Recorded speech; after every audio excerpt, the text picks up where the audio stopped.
All right, so here's Ruth, and here's Ruth in Hebrew.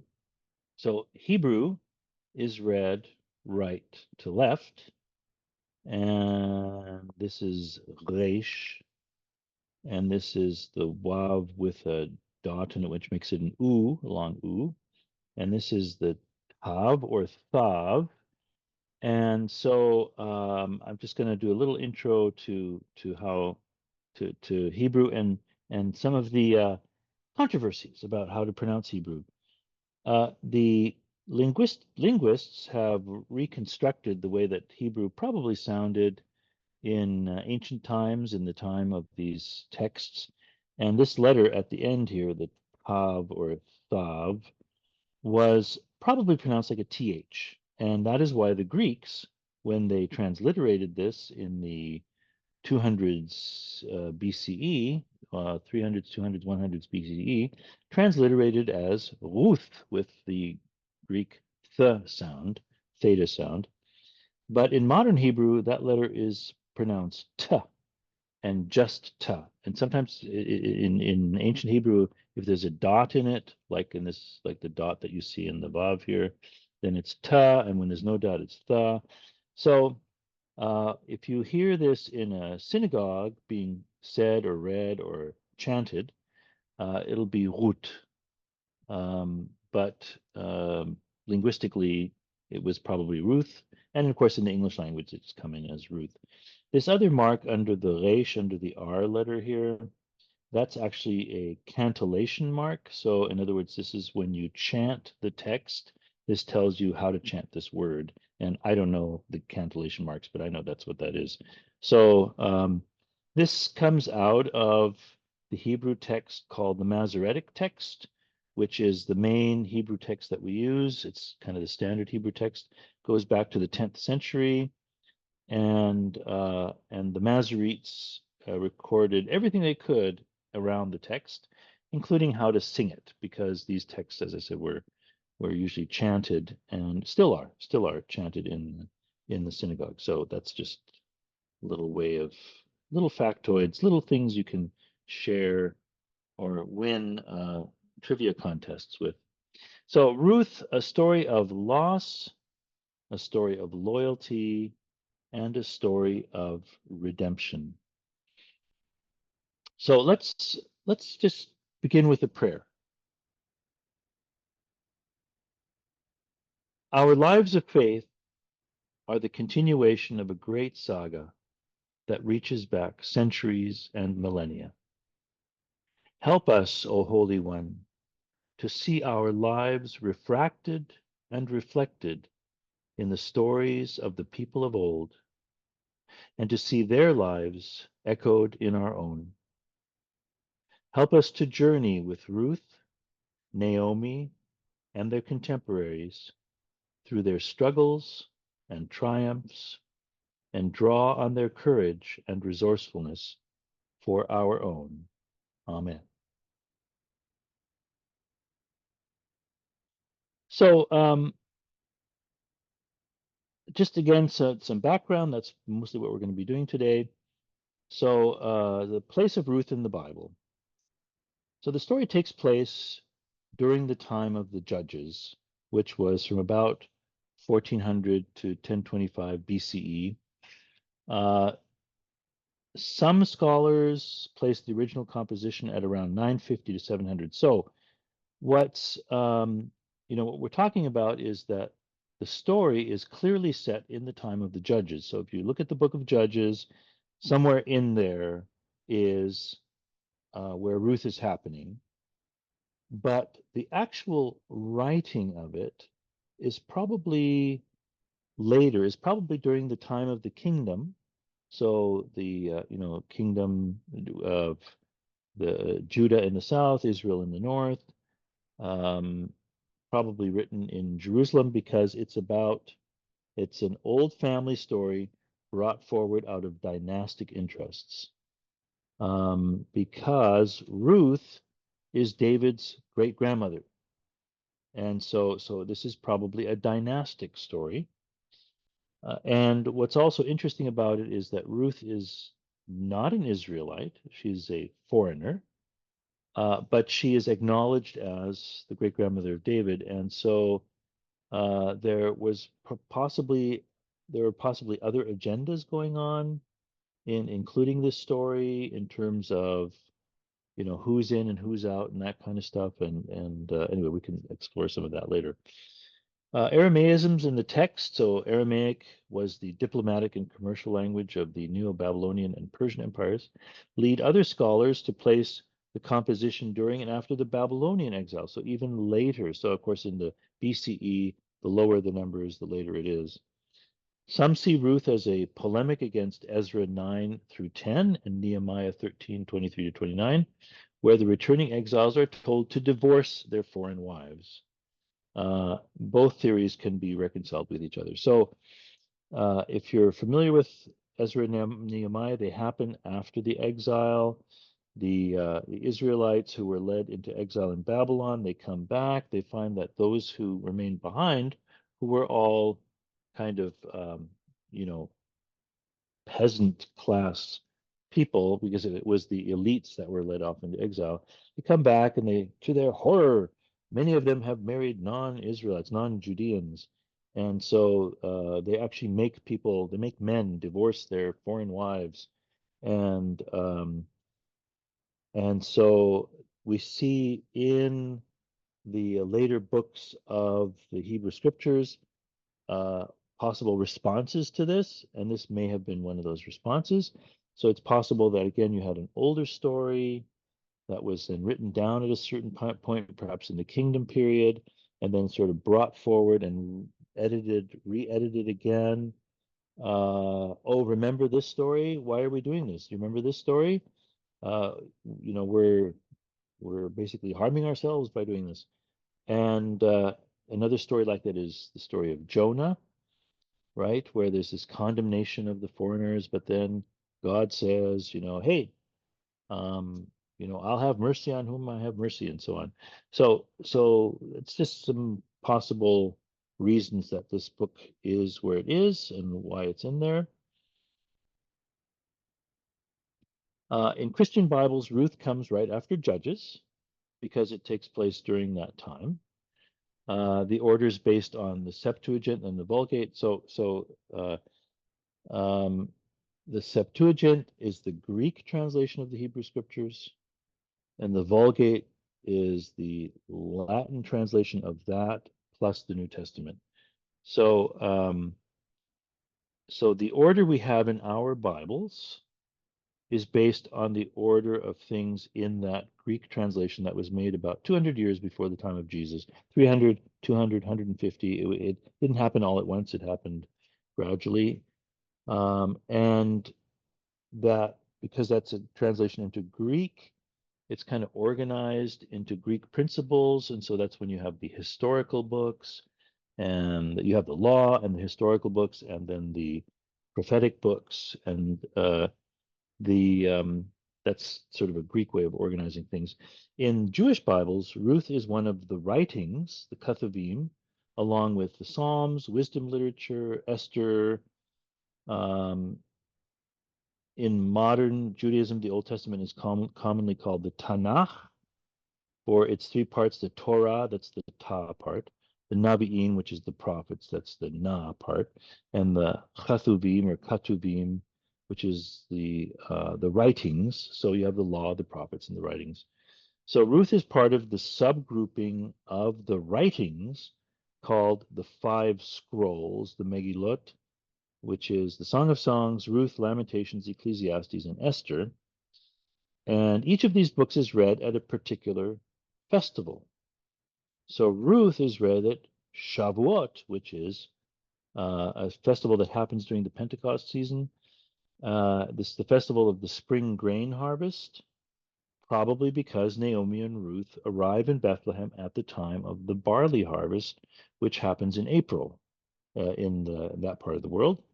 And so the actions in chapters 2 and 3 revolves around the harvest. So it's a very suitable story to be reading at Pentecost, at the spring harvest, at the barley harvest, because that's what the story's about.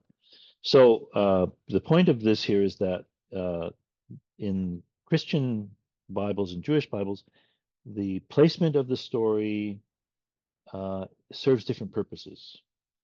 So the Christian Bibles read it as part of the history. In the Jewish Bibles, it has more to do with what's going on in the story.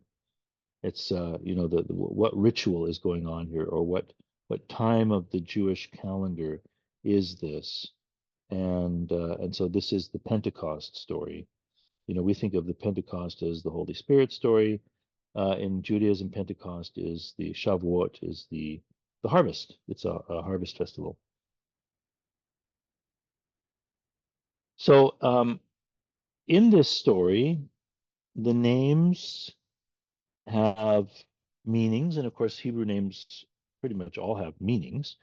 And so there's the question: is the meaning, you know, there's always the possibility that this is a fictional story, that this did not happen, and this story was made up, and it was meant to mean something at a certain point, and so the different characters in the story are given these symbolic meanings. There's also the possibility that, I mean, I I entertain. I'm open to entertaining all the possibilities. That this is something that did happen. It's a family story that comes down through the family of David, and because it's in the Davidic, the royal family's history, it gets written down, perhaps elaborated. Maybe details are added, and so on and so forth, and that potentially some of the names were changed or adapted, or this really was just what people's names were. Um, and and then there's the possibility that this is just how it happened, and there it is. That's the end of the story. I don't know. I'm thinking it's kind of a in between there somewhere. It's a mixture of things based on how oral tradition comes down, and then how when it's written down, different agendas come in, and so on and so forth. So anyway, the Elimelech, so this is the characters in order of appearance, the personae dramatis in order of appearance. So the husband of Naomi is Elimelech, which means God is king. My God is king.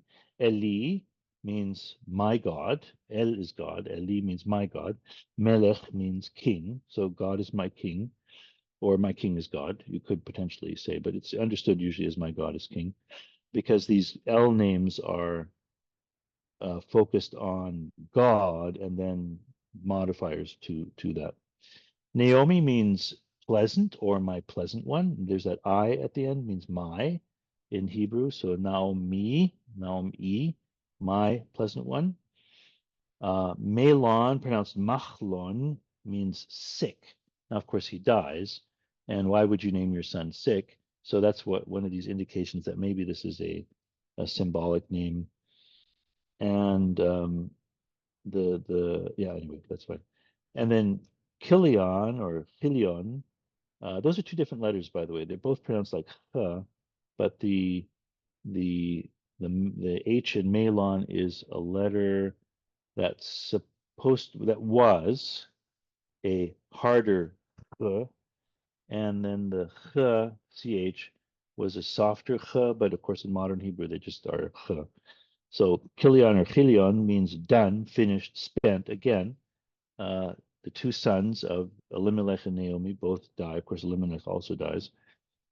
And then there's Orpah, who is one of the daughters-in-law, which means Orpah means back of the neck.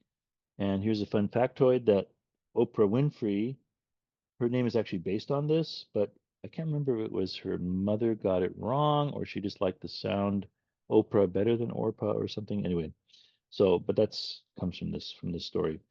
And then Ruth means friendship. Again, you know, sounds like a symbolic name. And then Boaz, who then is this other major character who's introduced in chapter 2, um, means quickness. It is also, and of course, Boaz is quick to act. It's also the name of one of the entry pillars to Solomon's temple. in Chronicles is named Boaz. So is there a connection there? We don't know. Who knows? So I also want to open up, before we start reading Ruth, some of the key concepts in the book. And one of them, of course, is chesed, which means faithfulness, loyalty. Um, in the rabbinic interpretive tradition, it's considered the main theme of this book is faithfulness or loyalty, chesed.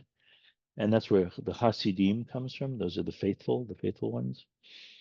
And you can, if you know the story of Ruth, you can see why chesed would be considered a major theme. Another theme is the continuity of the name in Israel, of a family name or an individual's name. So um, if you look at Ruth, and then in Deuteronomy when it talks about how names should continue and so on and so forth, um, the whole idea of a levirate marriage, right? That if a I mean, Boaz is doing a sort of levirate marriage. So Elimelech has died, his two sons have died, and now the name of Elimelech is in danger of dying out. So uh, if Naomi were younger, then it would be on someone to marry Naomi so that she could have more children, so that the name of Elimelech would live on. And so the first child of that marriage would not be considered the child of the person she married, but it would be Elimelech's child. And only then do you go on and have children that belong to the person who did the levirate marriage, the man who did the levirate marriage. So in the story of Ruth, of course, Boaz ends up marrying not Naomi because she can't have children anymore, but the daughter-in-law who was married to the son, and through her, then the name of Elimelech carries on in that clan, right, in that family. So there's a big kind of obsession in the Hebrew scriptures and in this culture about the name of the man carrying on. And so you have all these kind of social structures around that. And that is why things happen a certain way in this story. So I don't think I need to read all the rest of this. That's probably gets the point across.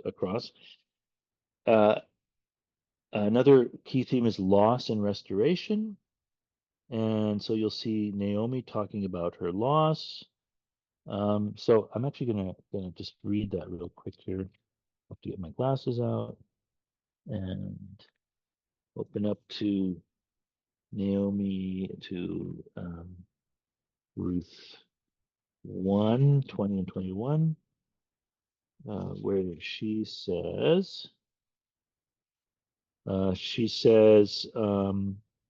after her husband and her sons have died, call me no longer Naomi, so no longer my pleasant one, but call me Mara, which means bitter. Call me bitter, for the Almighty has dealt bitterly with me. I went away full, but the Lord has brought me back empty.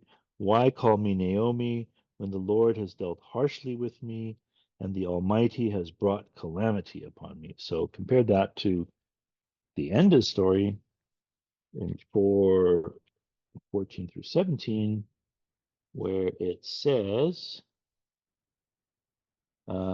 then the women said to Naomi, so now they say to her, blessed be the Lord who has not left you this day without next of kin, and may God's name be renowned in Israel. God shall be to you a restorer of life and a nourisher of your old age, for your daughter-in-law who loves you, who is more to you than 7 sons, has borne him. So you get the idea of loss and restoration. Another theme is welcoming the stranger. It's a story of refugees. And of course, in Deuteronomy is that famous passage, you were once strangers in Egypt. You should welcome the stranger, the foreigner, because you too were once strangers or foreigners in Egypt, so you should welcome them. And so that's another key theme. And you'll see an interesting part in there where when Boaz is nice, is kind to Naomi, she says, why would you be nice to me? I'm not an Israelite. I'm a foreigner. So you get kind of a sense of the tension there, and that tension is still around, right? I mean, it's certain political parties are trying to make hay out of those kinds of attitudes. So yeah, so that's the basically, you know, general preliminary background stuff. And so I've got the homework up here, but what I'm going to do is I'm going to stop sharing the screen for a moment.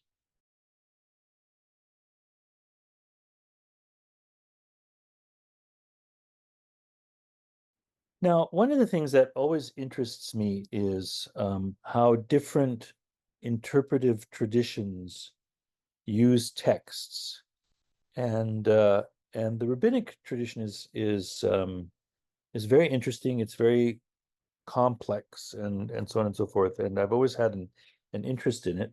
And one of the things we see in Ruth is the triple test, which becomes in rabbinic teaching uh, a principle, the triple test.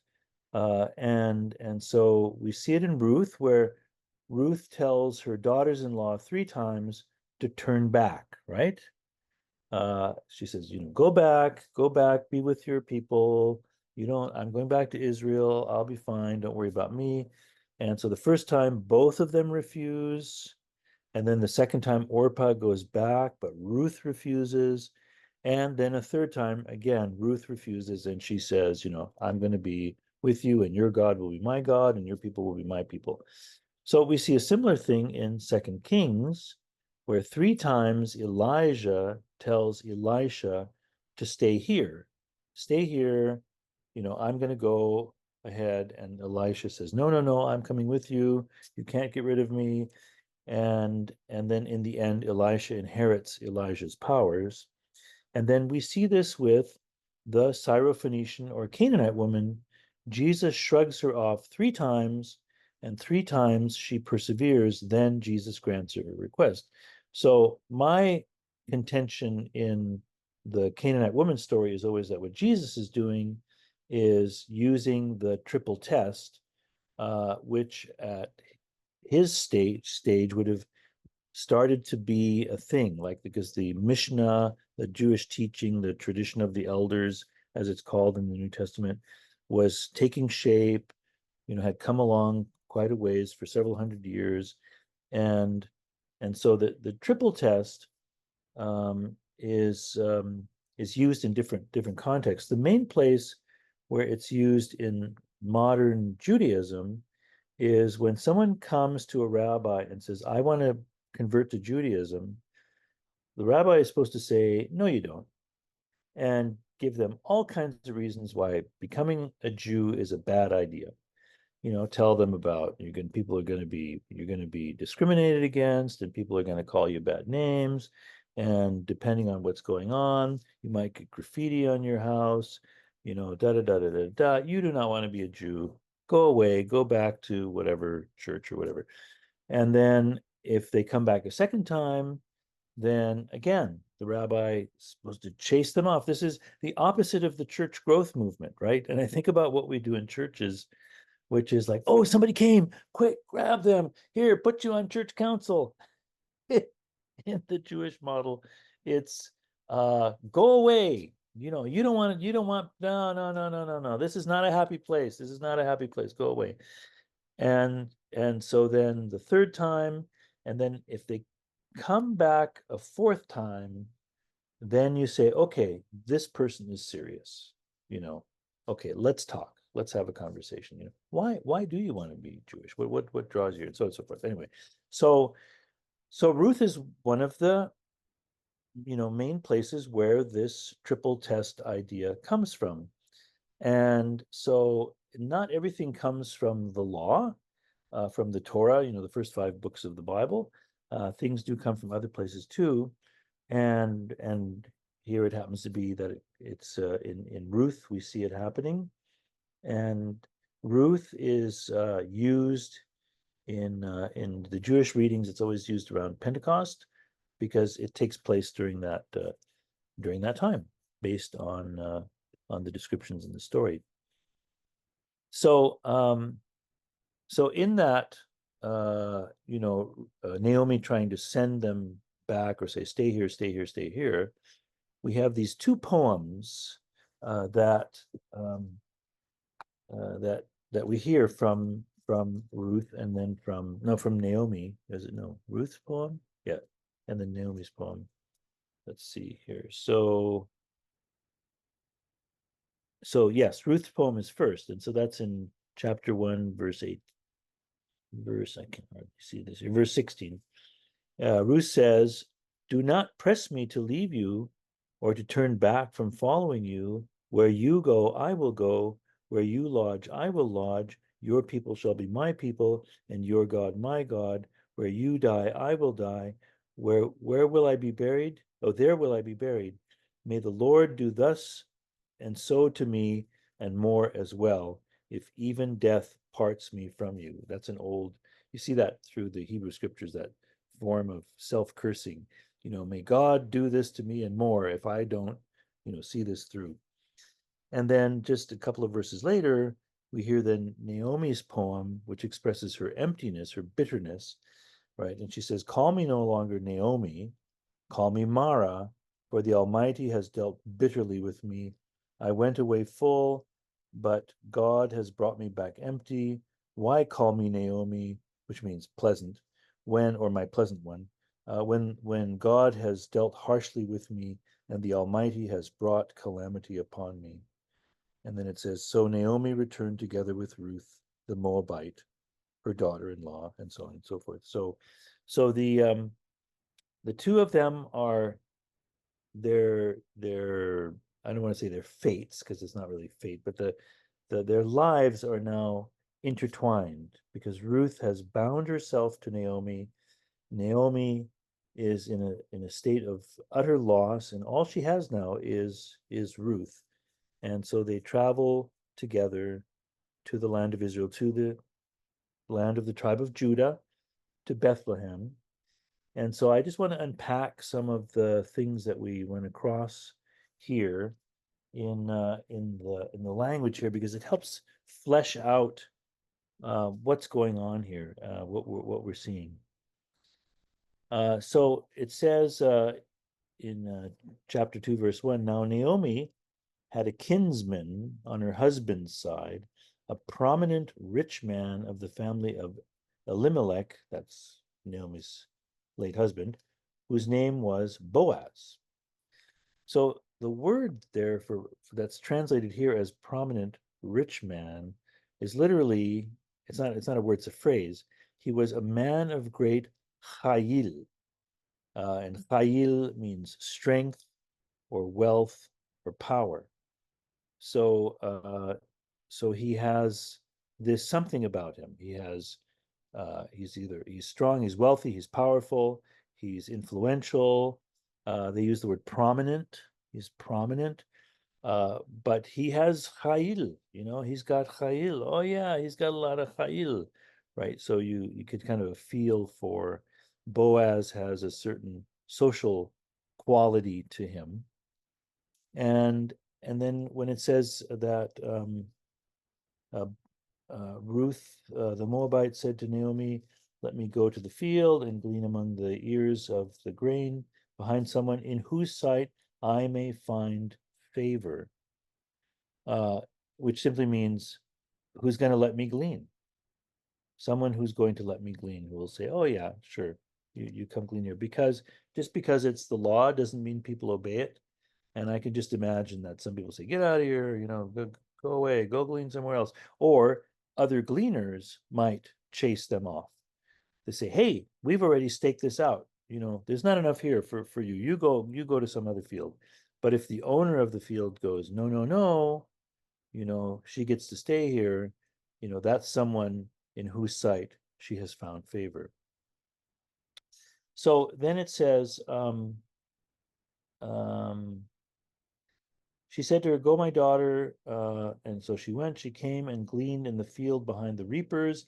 As it happened, she came to the part of the field belonging to Boaz, who was of the family of Elimelech. So when it says the part of the field belonging to Boaz, that suggests communal harvesting in the village fields. In other words, there's a blurry line between the communal management and private ownership. These are lands that are sort of owned by families, clans, lineages, and in the Leviticus and in Deuteronomy, especially in Leviticus, there are these mechanisms for land to stay in the family or to go back to the family if it was lost. So it is fungible, it is like saleable, transferable and stuff. And we see that people sometimes, because they fall on hard times or they get into debt, they have to sell their field to someone else. And so that lineage in the family loses control of that field. But then you have every 50 years the Jubilee, when land is supposed to go back to its original owners or to the original family that owned it, because the actual owners are probably not alive anymore after 50 years, and uh, and then restore the the land and the name together. The name is very important, right? Keep the name going, keep the land with the name. So Boaz, this part of the field is in his family's name, but it seems to blur into neighboring fields, and so there's probably a lot of communal, you know, sharing the load, and one field probably kind of bleeds into the next, and so on and so forth. So in chapter 2, verse 4, it says, "Just then Boaz came from Bethlehem." So they're in Bethlehem actually, and that simply is saying that people live in the town or in the city or in the village, and then they go out to the fields to work. So Ruth, who was in Bethlehem with Naomi, wherever they're staying, it doesn't specify really, she has gone out to the fields. And now Boaz, this man of great chayil, also comes out probably to see what's happening, oversee the work, and so on. And and and so he's come out now from Bethlehem and asks, "To whom does this young woman belong?" Right? So a woman, and this is culture till not even that long ago in our own, North American, Western European cultures. A woman was always assumed to be under some male guardian, right? A father, a husband, a brother, um, and um, and so he wants to know, who does she belong to? Who, because in a small town like this, or in a village, first of all, it's unusual to see someone from the outside. And so the first question is she connected to someone here? Whose family are we dealing with? And that kind of reminds me of in the town that I spent summers in Germany. Um, it was a kind of semi-rural kind of town. It still had a lot of the old rural quality to it, and there were these old families that had been there for a long time, and the woman who adopted my mother, so the woman, that whole story I told, she was from one of these old families that had been there for a very, very long time. And um, and so when I was going there in the summers as a kid and then as a teenager, I, of course, was associated with that family. And I remember one time when I was about 10, 8 or 10, somewhere around there, we were playing. There was some construction going on. The construction people had left piles of bricks, new bricks for the construction. And we kids, so this is like in the late 60s, early 70s, when safety was not a big thing. We got into these piles of bricks and we started making houses out of them. And we found pieces of wood and cardboard and stuff and made houses. And one of them collapsed and somebody got hurt. And she went running back, and she lived just across the street, right next door. to where my grandmother's brother and sister-in-law and their adult daughter lived and so on. And so she went running back, and I felt, I was kind of running after her, sort of saying, "Are you okay? Are you okay?" And then her grandmother was looking out of the window, and she said, "You," because of course she assumed that I had done something, right? "You, where do you belong?" She didn't say, "Who are you?" She said, "Where do you belong?" And I knew right away what she meant because of the culture, because of the context, right?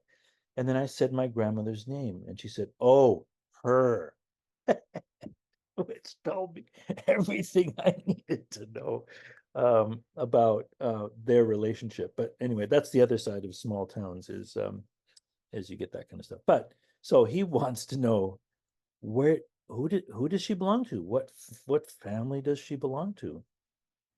So that he knows what his relationship is to her. Now, what we will see is that Boaz is or embodies the righteous man, the tzaddik, the one who does everything right according to the rules and the expectations and so on and so forth. So as a tzaddik, that is one of the first things he needs to know. To whom does this young woman belong so that I know what the proper behavior is for me, from me to her. And So once Boaz learns that she is related to Elimelech and Naomi, who's come back now, and of course the story is all over the town, everybody knows about that, then he knows. And so this is a relative. Ruth, by marriage, is related to him. And so he's going to try to protect her. And so he tells her, first of all, stay in my fields. And he orders his workers to leave her alone, and they have to respect that. And if they don't, there are pretty significant consequences, probably. Um, if nothing else, just in the family, kind of dynamic. And and Ruth is surprised when he does all this for her, right? She says, because she's not an Israelite. In Moab, I don't know what the sensibilities were in Moab or what the thing was, but she knows she's an outsider. She has come to this strange place, and she says, "Why have I found favor when I am a foreigner?" And of course, you know, there are the rules that we read about the gleaning rules, to look after the stranger and so on and so forth. And so there are these other passages in Deuteronomy. Now, I think the one was the gleaning one, but there's this other passage in Deuteronomy. So it says here, for Yahweh your God is God of gods and Lord of lords, the great God, mighty and awesome, who is not partial and takes no bribe,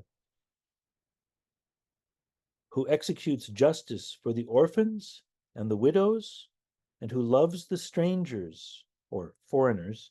The word there is ger, which is a stranger, foreigner. It kind of means all that stuff. Uh, Providing them food and clothing. You shall also love the stranger, for you were strangers in the land of Egypt. So again, there's that thing, you were strangers, you lived as foreigners in a foreign land, and you were not treated well. Well, that's not going to happen here. You will treat foreigners well. And then in Deuteronomy 21, when you go out to war, so this is interesting thing because most slaves in these societies were captives of war. Uh, Anyone who found themselves in a situation where they didn't have the tribal protection right around them, if you just kind of wandered in and you didn't have the tribal protection, there was always the possibility that someone was going to basically kidnap you and either make you a slave or sell you into slavery. That was just always a possibility. And of course, that's sort of what Joseph's brothers do to him in that story with Joseph and his brothers, and they basically sell him to passing slave traders. And so, as long as you lived in the context of your people, you were protected by the fact that you were related, that this was your people, and so on and so forth.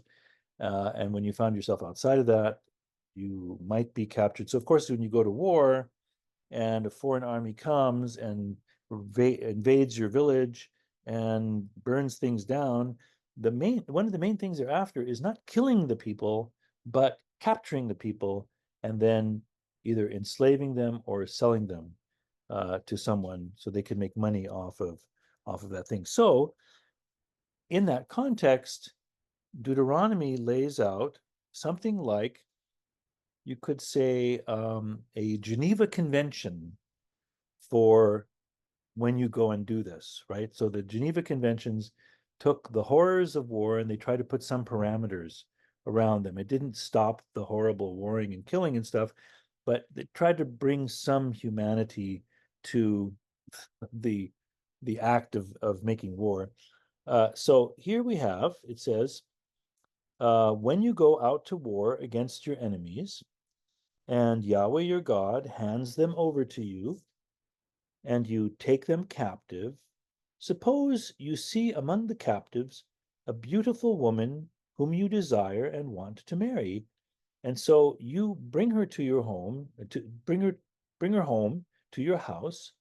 She shall shave her head, pare her nails, discard her captive's garb, and shall remain in your house a full month, mourning for her father and her mother. So, the first thing is, it says you have to give this person space to mourn for everything they've lost. You can't just say, okay, you're mine now, and I can do whatever I want. No, you have to give her room to grieve. After that, you may go into her and be her husband, which is already, that's horrible already. But anyway, and she shall be your wife.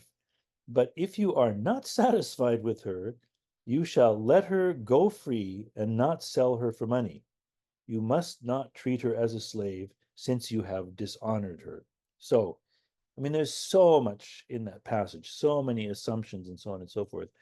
But you can see an attempt to kind of put some parameters around all that, so it's not just a horrible, you know quote unquote barbaric abuse or whatever. There's some kind of limits. There's some kind of limits there. But so you see, though, the kind of unprotected situation that captives of war would find themselves in if they were captured in a raid or something like that. So, why have I found favor when I am a foreigner? And in Israel, foreigners are supposed to have some degree of protection. At least that's the law or the custom. And of course, we don't need to get into the whole debate about, which came first, the customs or the laws. So so I'm going to kind of move ahead to chapter 2, verse 12 in a minute, and because this is part of this too here. Chapter 2, verse 12. So I'm going to go back to 11. But Boaz answered her in response to her question. All that you have done for your mother-in-law since the death of your husband has been fully told me, and how you left your father and mother and your native land and came to a people that you did not know before. May Yahweh reward you for your deeds. So, as a righteous man, he recognizes the voluntary sacrifice that she has made, and he wants to acknowledge that and honor that. May Yahweh reward you for your deed, and may you have a full reward from Yahweh, the God of Israel, under whose wings you have come for refuge. So you have the sense that Yahweh, the God of Israel, is the God in Israel, but not necessarily God in other places. And so this is one of these places that preserves for us the kind of the concept of what's called henotheism, where as versus monotheism. So in monotheism, there's one God, end of sentence. Everywhere there's one God. Henotheism is there's one God in this place or for this people. This is our one God. Yahweh is our one God, and other peoples have other gods, right? And so that's a sort of an earlier stage of sort of conceptual development. And so Boaz is saying, well, you've left your people now, you've left your gods and the protection of your gods, because of course the idea was that the gods would protect their peoples, their various peoples. And then if one people conquered another, it meant that the conquering people's god or gods was or were stronger than the ones who were conquered. But anyway, so you've come under the wings of Yahweh, the God of Israel, uh, and the protection of those wings. So in verse 20, we have this sentence here. It says, then Naomi said to her daughter-in-law, blessed be he by Yahweh, whose kindness has not forsaken the living or the dead. Naomi also said to her, the man is a relative of ours, one of our nearest of kin. So nearest of kin doesn't really do justice to what is meant here. There's this very specific term here. So in Hebrew, it's, karov lanu ha'ish magoelenu hu. Relative to us, the man, redeemer to us, he is. So the redeemer, the goel. So in here, I don't know if you can see my little arrow thing here. Here's the word goel in here, and then there's some grammatical constructs on either side of it. But the main word is goel. Goel here is to redeem, to act as a kinsman.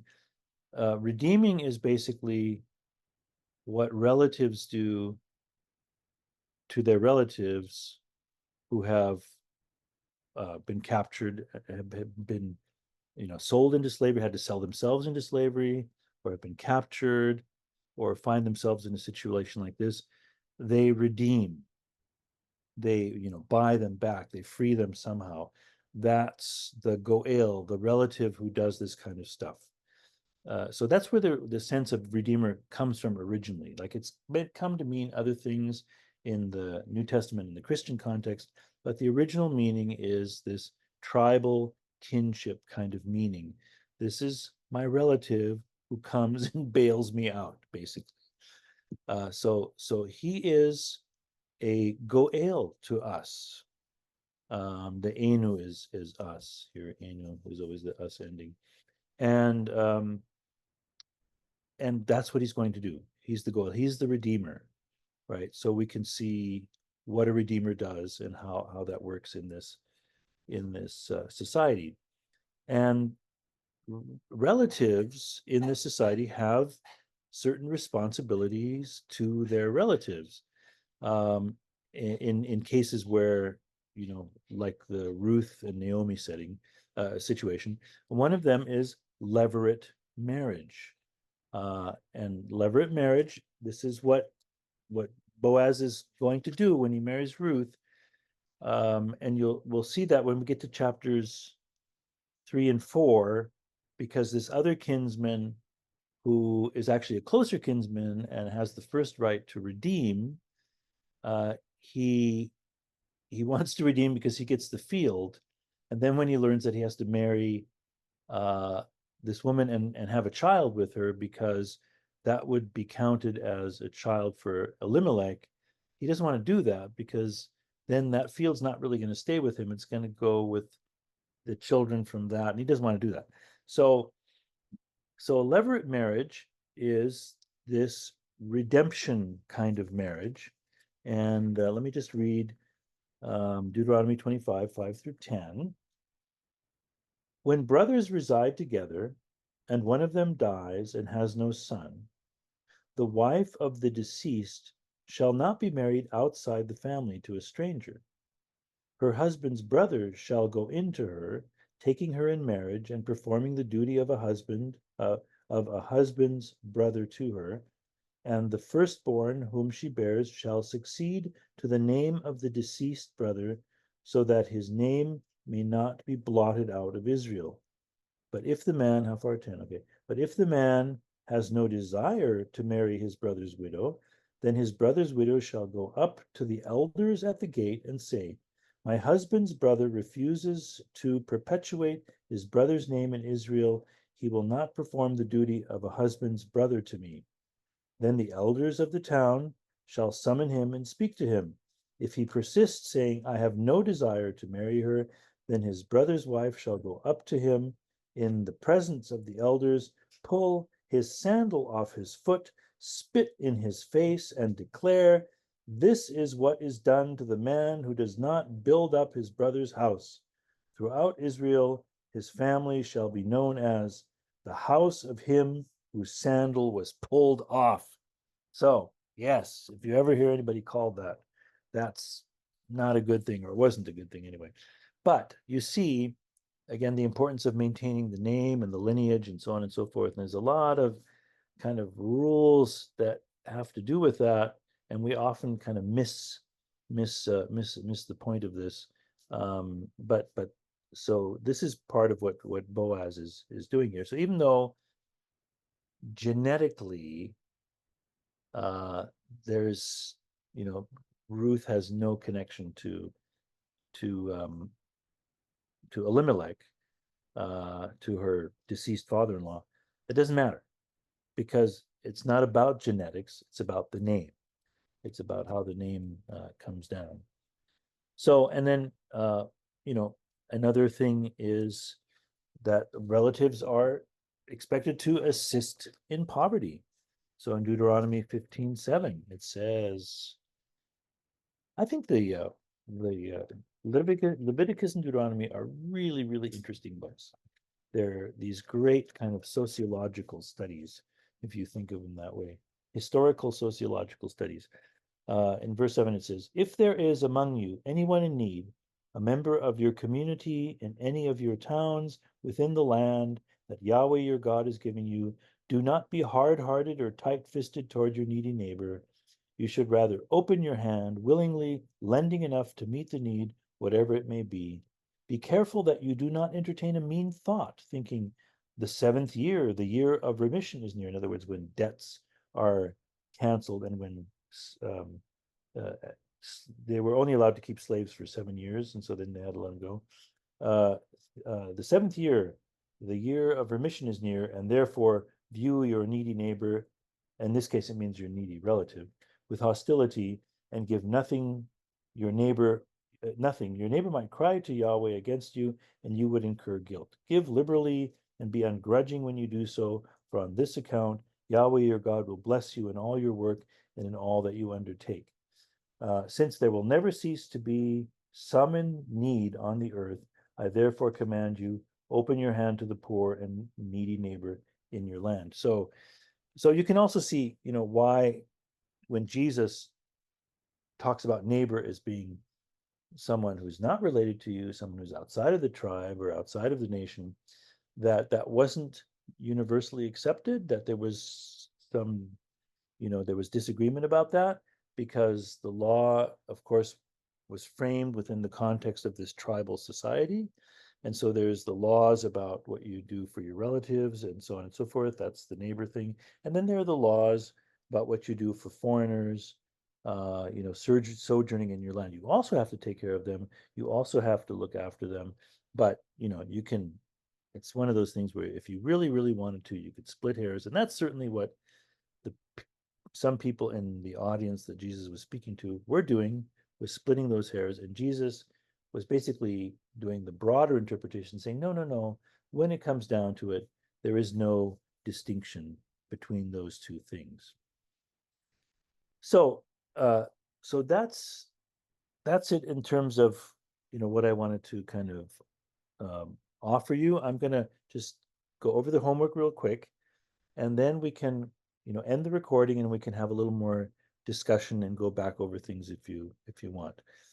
So for next week, read chapters 3 and 4, and there's a kind of a sneaky plan that goes on there. Um, Boaz, in a sense. Anyway, I don't want to say get ahead of myself, but anyway, is a sneaky plan automatically a bad thing?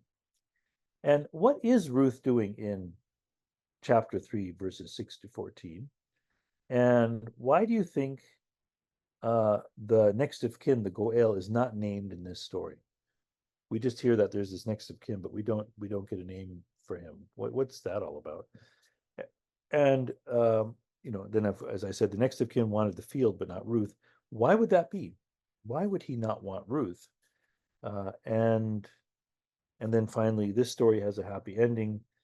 And how does that speak to you? And I'll talk a little bit more about the Bible and happy endings when I get to that. So how about if we end the recording, and I will end the share here. Stop share, and we can see each other. Yay. Hello there, everyone.